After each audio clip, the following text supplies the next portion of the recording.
Bonjour mon ami, bienvenue dans notre 5e série, Un chant dans mon cœur. Nous attaquons tout de suite notre 4e méditation avec ce passage. Ce passage tiré de Psaume 45, verset 2. Des paroles pleines de charme bouillonnent dans mon cœur. Je dis, mon œuvre est pour le roi. Que ma langue soit comme la plume d'un habile écrivain. Oh, wow! Un chant qui bouillonne dans mon cœur, des paroles pleines de charme.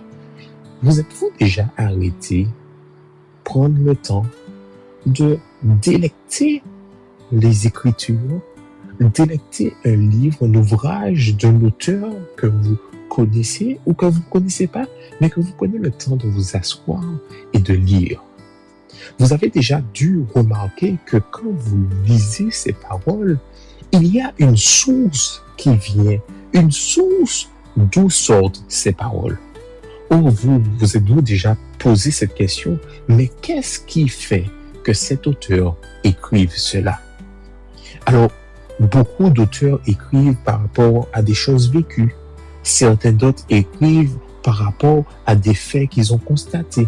Certains d'autres écrivent pour défendre des actions. Certains d'autres vont écrire aussi pour développer une pensée, une réaction, une méditation, une réflexion sur le monde actuel. Et puis d'autres aussi vont écrire, comme nous le lisons depuis quelque temps, sous l'inspiration de l'Esprit de Dieu. Et là, on se rend compte que cette fois-ci, on a des paroles pleines de charme qui bouillonnent dans mon cœur. Oh, vous avez déjà vu quand vous mettez de l'eau sur le feu et puis qu'elle commence à bouillonner. Quand vous mettez un couvercle, vous avez l'impression que le couvercle veut se lever tellement la vapeur emmène une pression au-dessous du couvercle pour le faire sortir.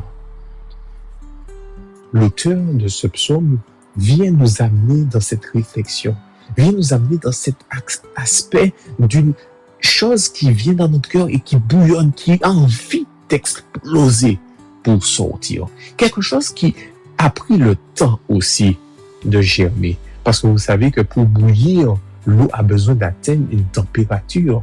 Donc ça veut dire qu'elle prend du temps entre la température de base, quand on met la casserole sur le feu, et la température de bouillon, quand l'eau arrive à ébullition. Il se passe un laps de temps.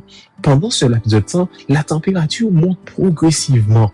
Et là, on se rend compte que l'auteur est arrivé à un stade où la chose est déjà tellement importante dans sa vie, a déjà atteint tellement un aspect fort qu'elle a envie de sortir. Et là, il dit, OK, je dis, mon œuvre est pour le roi. Là, on va s'exprimer parce que ce qui est dans le cœur a déjà envie, a déjà mûri, a déjà choyé des choses, a déjà nourri par beaucoup de choses et qui vient justement germer de l'extérieur. Alors vous me direz, mais qu'est-ce qui peut faire que ces choses germent? Et là, il dit que ma langue soit comme la plume d'un habile écrivain. Il veut raconter par l'écrit ce qui vient en lui. Je pourrais vous partager cette parole qui nous a été transmise par Jésus lui-même, qui dit ce qui suit, car c'est de l'abondance du cœur que la bouche parle, dans Matthieu 12, verset 34. Ça veut dire que quand on va s'exprimer, quand on va parler, c'est parce qu'on a nourri quelque chose à l'intérieur. Aujourd'hui, mon ami, j'ai une question pour toi. Quand tu viens t'exprimer, quand tu viens faire sortir ce chant de ton cœur, qu'as-tu mis à l'intérieur pour le nourrir? Qu'as-tu mis à l'intérieur pour que ce chant-là soit un chant d'acclamation, d'exaltation, un chant pour glorifier le roi? Comme l'a dit le psalmiste, un chant pour rendre gloire au roi.